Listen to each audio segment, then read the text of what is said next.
Hello everyone, and welcome back to the Fluctus Channel. In Bangladesh, a train journey during Eid can become one of the most extreme transport scenes in the world. The country is home to more than 170 million people, with crowded cities, strong family traditions, busy markets, river crossings, and two major Eid festivals that send millions of people back toward their villages. For many families, going home is not optional. It is part of culture, religion, memory, and duty. That pressure falls heavily on buses, launches, roads, and especially the National Railway. Trains matter because they are cheaper, direct, and trusted by people who must travel long distances from Dhaka and other cities. During the Eid rush, stations fill hours before departure. Families carry bags, food, water, gifts, clothing, and children through packed platforms. Ticketed passengers push toward doors, while many others still try to board because missing the train may mean missing the festival at home.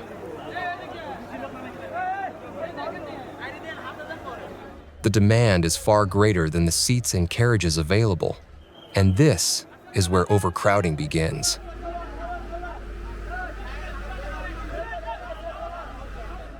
In 2026, officials still describe the carrying capacity of trains as inadequate compared with Eid demand, even while extra tickets and special measures were used.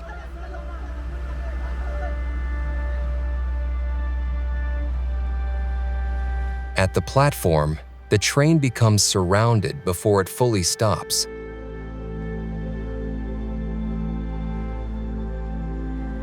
People crowd doors and windows.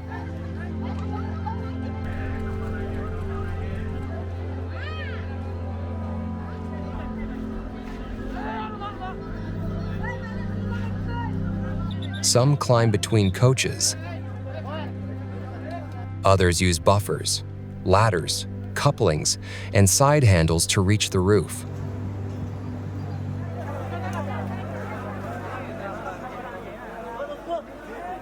Once one person reaches the top, others follow the same path, passing bags upward and pulling friends behind them. The technique is risky but familiar in these moments. Feet search for small steps, hands grab metal edges, and bodies move upward while the train is still being prepared for departure. Soon, the roof is covered with passengers sitting shoulder to shoulder, trying to find balance on a surface never designed for travel.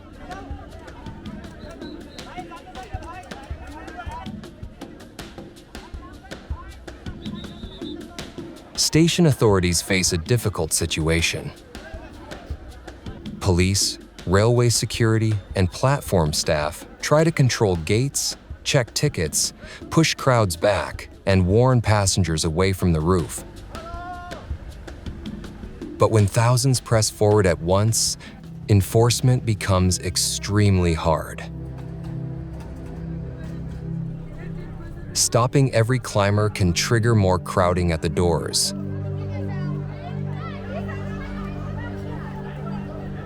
Delaying the train can create more pressure from the next wave of travelers.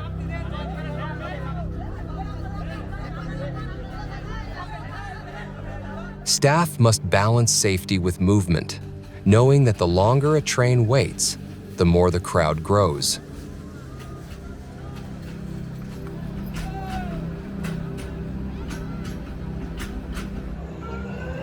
Announcements, whistles, hand signals, and barriers all become part of a struggle to keep the platform moving.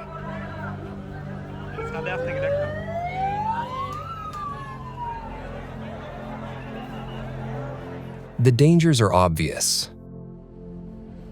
A person on the roof can be struck by low bridges, power lines, branches, signal equipment, or sudden movement. A slip can throw someone onto the tracks. Heavy crowds at doors can crush passengers or block emergency exits. Heat, exhaustion, and dehydration make the ride worse. What looks astonishing from a distance is, for many riders, a desperate calculation between risk and the emotional need to reach home. The National Railway has struggled with aging infrastructure, limited carriage numbers, and heavy seasonal demand. Bangladesh Railway has worked on modernization projects, new routes, station improvements, and better planning, while authorities often add special Eid services or extra capacity when possible. But the human pressure remains enormous. Modernization reports continue to list ongoing railway projects, showing that the network is trying to expand and improve while millions still depend on it. Yet there is hope in the same scene. Every packed platform reveals how important rail remains to the country. Better coaches, improved ticketing, upgraded tracks, stronger crowd control, and more reliable services could turn this dangerous tradition into safer mass travel. Until then, the Eid train remains a powerful picture of Bangladesh itself. Crowded, emotional, determined, and moving under pressure.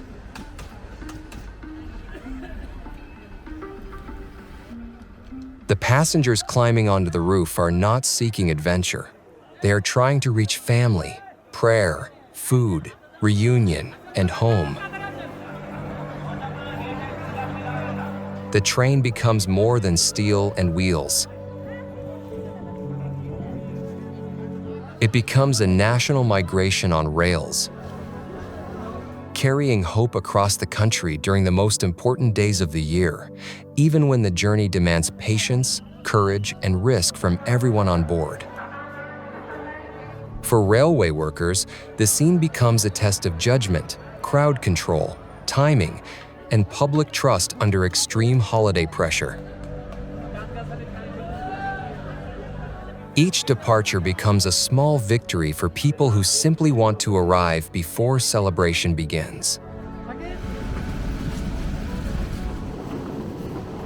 Where the railway ends or becomes too crowded, Bangladesh often turns to water. Rivers shape the country as much as roads and tracks do. The Ganges, Brahmaputra, Meghna, and countless smaller waterways create a transport world where ferries, launches, small boats, and passenger vessels carry people between cities, villages, markets, and river ports.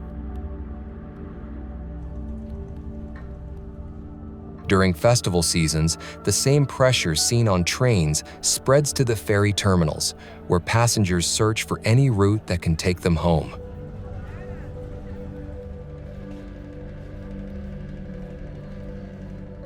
For passengers, it is not only a boat. It is a temporary floating neighborhood with decks, cabins, stairways, vendors, families, baggage, crew members, and people watching the river pass for hours. The journey begins before the ship leaves the dock. Passengers arrive with sacks, boxes, plastic bags, bedding, food, children, and sometimes livestock or trade goods. Some walk directly onto the ship from the terminal, while others use smaller boats to reach the vessel when river conditions or crowding make normal access difficult.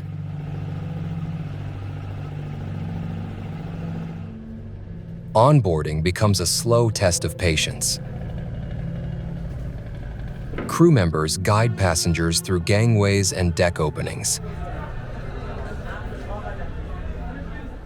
People look for space on benches, floors, corridors, stairways, and open decks. Those with cabins settle behind doors, while many others spread mats and bags in public areas.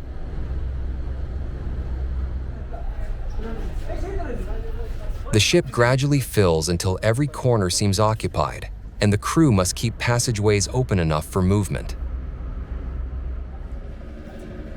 Before departure, the crew prepares the vessel. Lines are handled.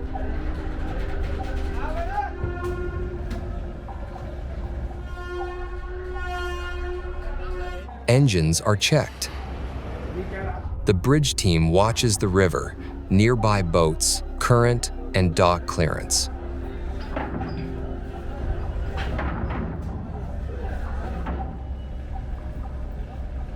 When the ship finally moves away, the captain must guide a heavy, crowded vessel through busy waterways filled with ferries, fishing boats, cargo craft, and small passenger boats.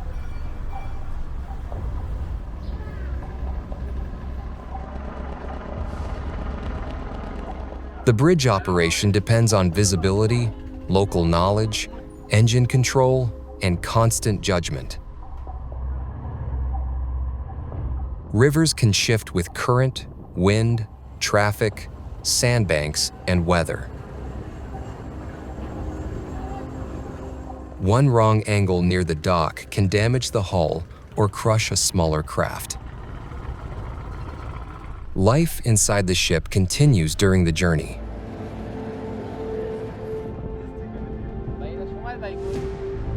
Passengers rest, talk, eat, pray, watch the water, and guard their belongings. Food stalls, seating areas, and open decks become part of the experience. The trip can feel social and familiar, but overcrowding adds risk. Too many passengers can make movement difficult, slow evacuation, overload facilities, and complicate emergency response. Docking requires another careful process.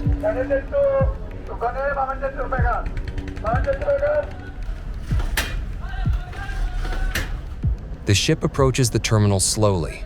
Lines are prepared, crew members judge the current, and passengers begin gathering before the vessel is fully secure.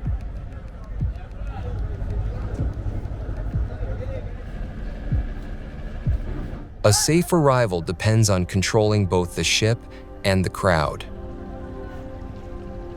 The reason for the overcrowding is simple.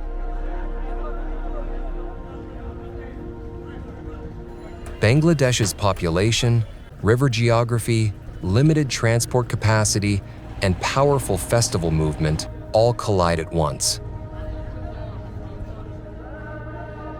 Like the Eid train, the ferry becomes a symbol of people determined to travel. Even when the system is pushed beyond comfort and safety, carrying whole families across water towards celebration and home safely despite pressure from the crowds on board.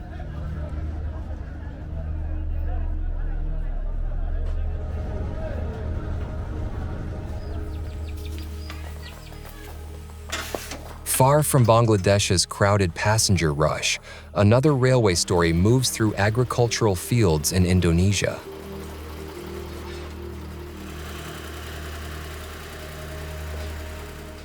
Here, the train is not carrying festival travelers on a roof.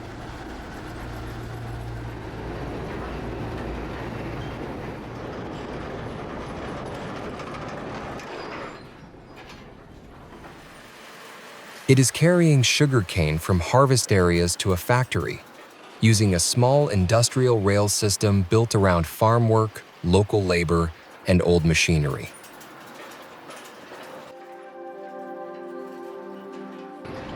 The rhythm is slower, but the process is just as demanding.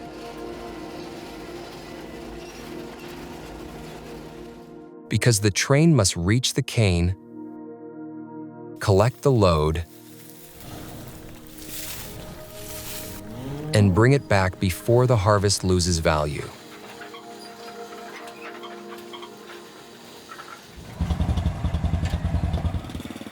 The day begins with the train driver and operators preparing the locomotive. They check the engine, fuel, couplings, brakes, wheels, rails, and wagons. On rough agricultural tracks, small faults can become big delays, so preparation matters. The crew listens to the engine, checks movement, and gets ready for a route that may pass through fields, villages, crossings, and temporary rail sections before reaching the collection point.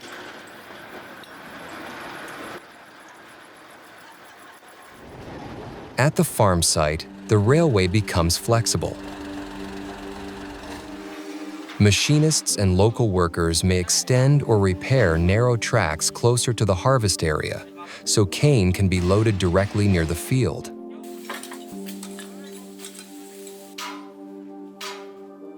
The work can take time because rails must sit firmly enough for loaded wagons.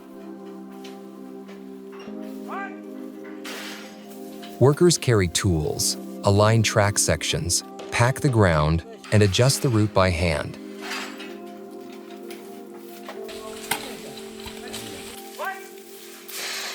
Showing how traditional labor and railway transport still work side by side.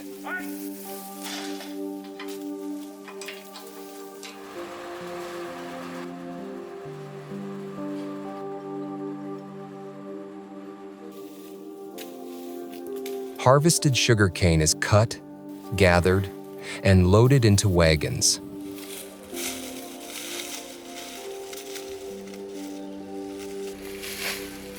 The loading process is physical. Workers lift, stack, push, and arrange cane so the wagons can carry as much as possible without spilling badly along the track. The train driver waits for signals from the loading team, checks the couplings, and prepares for departure. Once the wagons are heavy, the locomotive pulls slowly away from the farm. Speed depends on engine strength, track condition, curves, mud, weather, and the weight of the cane. The journey to the factory can be long and uneven. The locomotive moves carefully over narrow rails while the cargo sways behind it. At crossings or village paths, people step aside as the cane train passes.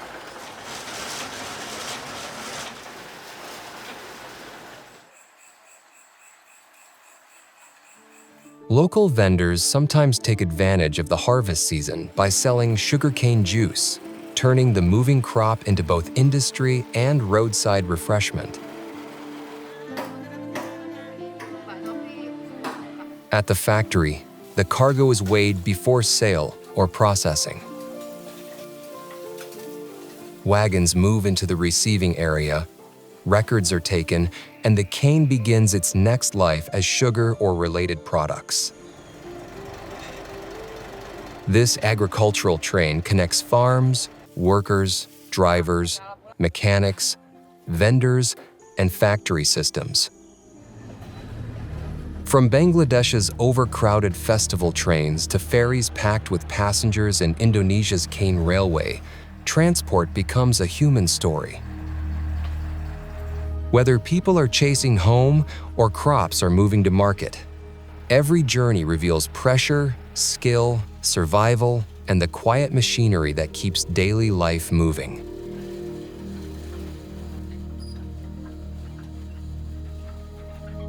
That's the end of this video. I hope you enjoyed it. Make sure to subscribe to this channel so you don't miss any of our new content. See you next time.